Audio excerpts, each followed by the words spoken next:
가브릴로 프린치프. 그는 보스니아 헤르체고비나의 오블리아이라는 시골에서 태어났습니다. 몇 대째 무슬림 지주에 땅을 부치고 사는 가난한 소장농의 아들로 태어났죠. 그는 특이하게도 어렸을 때부터 어른들이 해주는 옛날 이야기를 좋아했다고 합니다. 특히 옛 발칸반도의 슬라브 민족들이 오스만 제국의 침공에 맞서 싸웠던 이야기를 좋아했다고 하죠.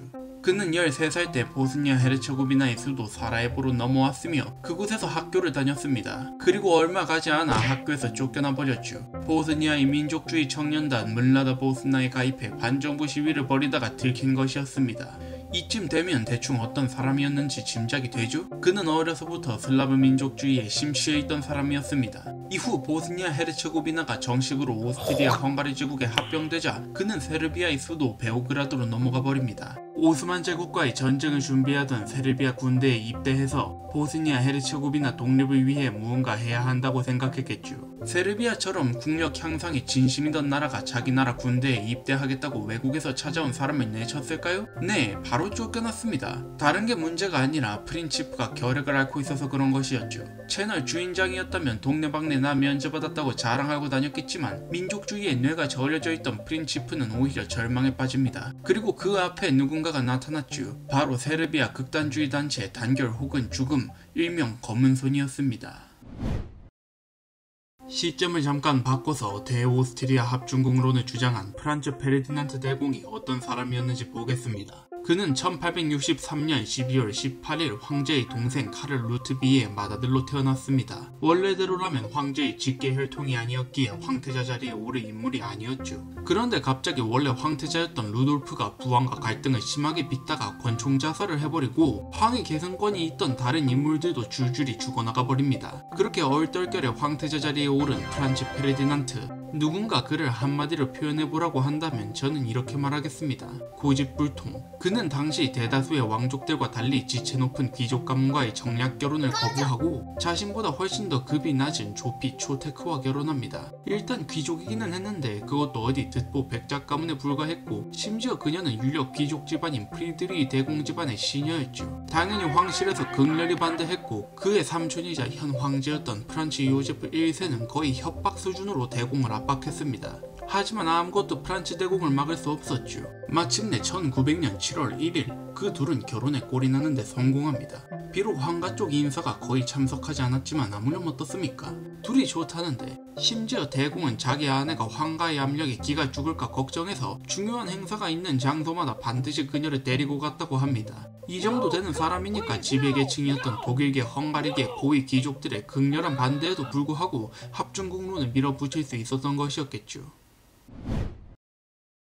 프란츠 페르디난트 대공이 황제 자리에 올랐을 때 합중국론으로 오스트리아 헝가리 제국을 개편하기 위해서는 제국의 지배민족뿐만 아니라 현재 억압받는 소수민족들의 지지가 필요했습니다. 물론 그들의 독립에 대한 열망을 잠재울 필요도 있었고 말이죠. 그래서 대공은 보스니아 헤르체고비나의 도시 사라예보로 가서 합중국론을 홍보하고 제국의 군대를 시찰하기로 합니다. 당연히 중요한 행사니까 황태자비 조비 초테크도 같이 데리고 가기로 했죠. 그리고 세르비아에 있던 검은손의 귀에 이 소식이 흘러들어갔고 여기서부터 그 조직원들은 정신나간 망상을 하기 시작합니다. 페르디난트 대공이 지지하는 합중국론 때문에 보스니아를 집어삼킬 수 없다면 대공을 대공 과거형으로 만들어버리면 해결되는 것 아닌가? 네, 이 극렬 민족주의자들은 진지하게 이렇게 생각했습니다. 심지어 대공 부부가 방문하는 날은 6월 28일 비도브단이었는데 이날은 1389년 세르비아가 오스만 제국에게 크게 패배해 세르비아 역사상 치욕의 날로 여겨지는 날이었습니다. 입장 바꿔서 일본 총리가 경술국지 8월 29일에 우리나라에 온다고 생각해봅시다. 오기 전에 다음 총리 뽑아놓고 와야 할걸요? 검은손 입장에서 대공이 이 날을 콕 집어서 고른 이유도 보스니아의 독립을 무마하려는 의도가 있었다고 생각할 수밖에 없었습니다. 결국 검은손은 본격적으로 프란츠 대공 암살 계획을 짜기 시작했죠. 암살 작전은 이러했습니다. 대공 부부는 기차에서 내린 후 전용 차량에 올라타서 시청까지 갈 예정이었죠. 시청으로 가는 길목 곳곳에 가브릴로 프린치프를 포함한 총 6명의 암살자를 배치하고 누구든 먼저 발견하는 사람이 암살을 시도, 만약 실패한다면 기밀 유지를 위해 청산가리로 자결할 것. 자결을 요구한 이유는 암살자들의 배후에 검은 손이 있다는 것을 들키지 않기 위함이었습니다. 만약 이 사실이 발각되면 오스트리아 헝가리 제국과 전면전이 펼쳐질 수도 있었으니까요. 이렇게 6명의 암살자가 페르디난트 대공을 죽이기 위해 사라예보로 떠났습니다. 그리고 얼마 후 검은 손은 세르비아 정부에도 이 사실을 보고했죠. 그리고 여기서 예상치 못한 일이 벌어집니다. 세르비아 총리가 쌍욕을 퍼부으면서 작전 중단을 명령한 것이었죠. 아마 이런 모양새였을 듯 싶은데요. 상식적으로 이런 짓을 하면서 배후가 들통나지 않기를 바란다는 게 무모한 짓이기도 하고, 무엇보다 이미 두 차례의 전쟁을 치른 세르비아에게 열강과의 전면전은 아무래도 부담스러울 수밖에 없었습니다. 곧바로 암살 계획에 대한 정보가 오스트리아 헝가리 제국의 세르비아 대사에게 전해졌고, 이는 황태자의 귀에까지 들어가 버립니다. 또한 이미 출발한 암살자 6명을 다시 체포해서 국경을 넘지 못하게 막으라고 보스니아 국경수비대에게 연락했죠. 하지만 이는 결과적으로 모조리 실패해버립니다. 우선 황태자가 이렇게 말해버리죠. 야, 괜찮아, 안 죽어. 그동안 많은 용감한 남자들이 이 말을 유언으로 남기고 사라졌다는 것을 황태자는 몰랐습니다. 거기에 더해서 보스니아 국경수비대가 암살자들을 잡으려고 출동했을 때 그들은 이미 사라예보로 들어와서 몸을 숨긴 뒤였죠. 1913년 6월 28일 운명의 날이 밝았습니다. 암살자 6명은 황태자가 지나가는 길에 자리 잡고 인파 속에 몸을 숨긴 채 때를 기다리고 있었죠.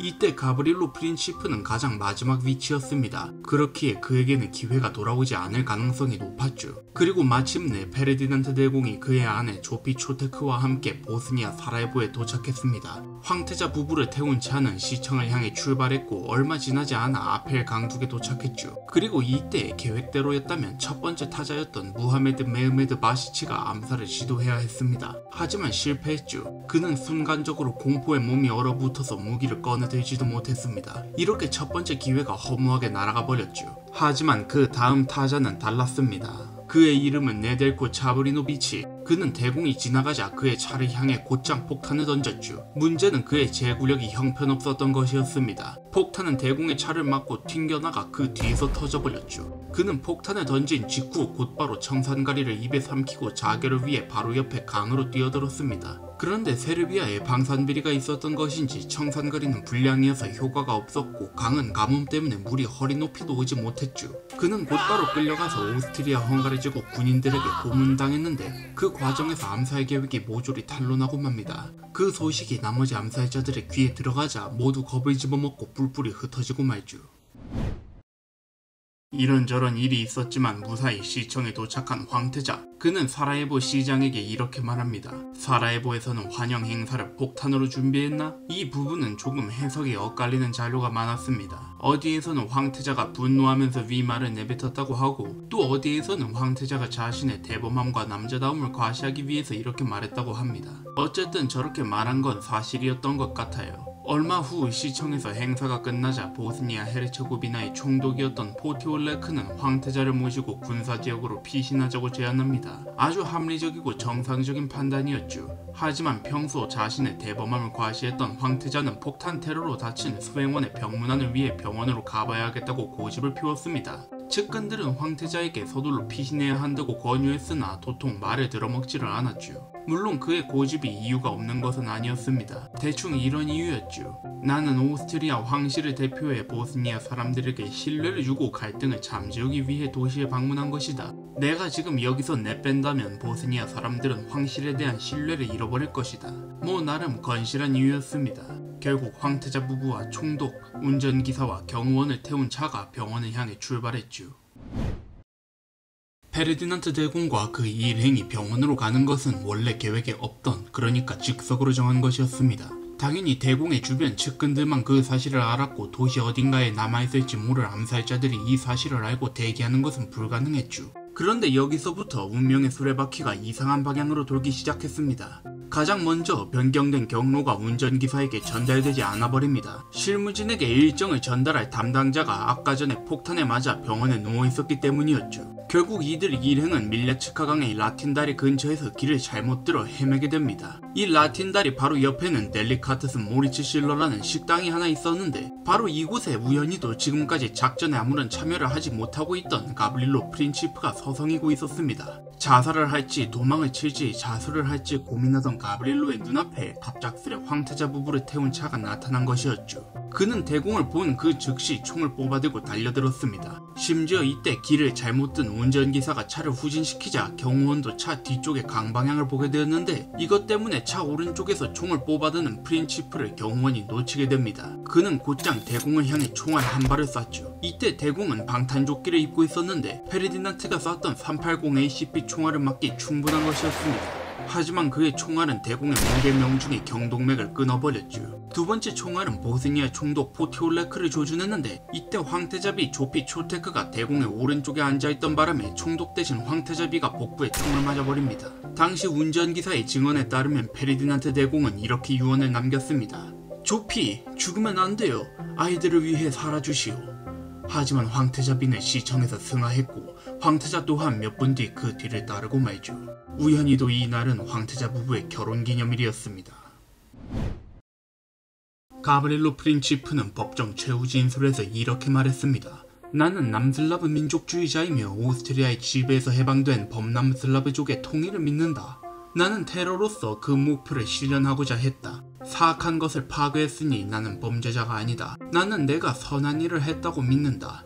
다른 말로 나를 변론할 생각은 추호도 없다. 그의 나이는 당시 19살, 오스트리아 법률상 사형을 내릴 수 없는 이른바 촉법 소년이었습니다. 그는 징역 20년을 선고받았죠. 감옥에 갇힌 후 가브릴로는 몸 상태가 갈수록 안 좋아집니다. 결핵은 심해졌고 합병증으로 피부 궤양까지 앓았죠. 하지만 그에게 최악의 사건은 그런 질병 따위가 아니었을 겁니다. 그가 울린 두 발의 총성이 방아쇠가 되어 1차 세계대전이 터져버린 것이었죠. 그리고 오스트리아 헝가리 제국은 세르비아에게 칼을 갈고 있던 불가리아와 함께 세르비아 전 국토를 점령해버립니다. 그럼에도 불구하고 그는 세계대전에서 자신의 책임을 부정했습니다. 자신은 방아쇠를 당겼을 뿐 전쟁은 암살이 아니었더라도 어차피 터질 운명이었다고 주장했죠. 그는 1918년 4월 28일 테레진 슈타트 수용소에서 결핵과 영양실조로 사망했습니다. 수용소 간방 벽에는 그가 긁어쓴 시가 적혀 있었죠. 우리들의 혼령은 비엔나를 활보하리라. 그곳에 궁전을 배회하며 군주들을 겁주리라. 오스트리아 헝가리 제국 입장에서 사라예보 사건은 어처구니가 없는 일이었습니다. 세르비아 정부가 급진적 민족주의 단체와 연결되어 있다는 것은 오스트리아 내부에서도 알고 있었지만 황태자 부부 암살은 선을 넘어도 한참 넘은 일이었죠. 지지율 80%로 당선된 차기 대통령 부부가 북파 공작원한테 암살당했다고 생각해보세요. 이게 말이 되나요? 삼국동맹, 삼국협상 할 것 없이 유럽 거의 대부분 국가들이 오스트리아 헝가리 제국에게 온정어린 시선을 보내고 있었습니다. 딱 한 나라 러시아 빼고 말이죠. 오스트리아 헝가리 제국의 외무장관 레오폴드 베르이톨트 백작은 만약 세르비아가 침공받는다면 러시아는 곧바로 그들을 도와 참전할 것이고 그럴 경우 독일 제국의 지원이 필수적이라고 보았습니다. 즉 오스트리아 헝가리 제국은 독일 제국의 카이저 빌헬름 2세의 의중을 확인할 필요가 있었죠. 7월 5일 카이저 빌헬름 2세는 입장을 밝힙니다. 전폭적으로 지지. 이는 다른 유럽 국가들 대부분 오스트리아 헝가리 제국이 해당 사건의 명분을 쥐고 있다고 생각하기 때문에 대전쟁으로 번지지 않을 것이라는 빌헬름 2세의 판단 때문이었죠. 그리고 7월 23일 오스트리아 헝가리 제국이 유럽 각국에 통첩문을 보냈습니다. 그 내용을 요약하면 대충 이러했죠. 하나, 세르비아 내에서 오스트리아 헝가리 제국에 반대하는 내용의 단체, 출판물, 교육 활동 등을 전면 금지하라. 둘, 오스트리아 헝가리 제국에 반대하는 인물들을 축출하고 암살 사건에 연루된 자들을 체포하라. 셋, 오스트리아 헝가리 제국 관리가 직접 세르비아 영토 내로 들어가 암살 사건을 조사한다. 세르비아는 다른 조건은 다 좋으나 마지막 세 번째만큼은 받아들일 수 없다고 완강히 나옵니다. 하지만 오스트리아 헝가리 제국은 세르비아와의 국교를 단절해버렸고 러시아는 이에 맞서 동원 준비령을 내렸죠. 결국 7월 28일 오스트리아 헝가리 제국이 세르비아에 선전포고를 합니다. 그러자 당연히 러시아도 세르비아의 독립을 보호한다고 선언하며 7월 31일에 총동원령을 내렸고 이에 맞서 독일 제국이 8월 1일에 러시아 제국에게 선전포고했습니다. 그러자 지금까지 가만히 있던 프랑스 프랑스가 움직이기 시작했습니다. 오스트리아 헝가리 제국이 억울한 건 억울한 거고 독일한테 빼앗긴 땅을 되찾아오는 건 별개의 문제죠. 러시아 제국과 싸우기 위해 독일 제국의 군대가 동쪽으로 몰려가면 서쪽이 텅텅 비게 될 것이 뻔하고 이때 슬그머니 들어가서 빈집 털면 된다는 생각이었습니다. 그러자 독일 제국은 프랑스를 먼저 점령한 후에 동쪽으로 병력을 빼서 러시아와 싸운다는 정신이 나가버린 대전략을 세워버리는데 이것이 바로 슐리펜 계획입니다. 이 작전대로라면 독일의 군대가 벨기에 방면으로 넘어서 프랑스 국경으로 진입해야 했는데 문제는 벨기에가 대영 제국이 독립보장을 걸고 있는 나라였다는 것이었죠. 빌헬름 2세는 영국과의 전면전을 피하기 위해 벨기에를 통과하는 루트 말고 다른 작전을 제시하라고 명령했지만 그런 경우 병력 집결부터 기동, 전투까지 이미 모두 짜여있는 계획이 송두리째 무너진다는 이유로 거부되었습니다. 결국 독일은 벨기에 국경을 넘었고 영국이 이에 맞서 참전하면서 비스마르크의 예언은 현실이 되어버리고 맙니다.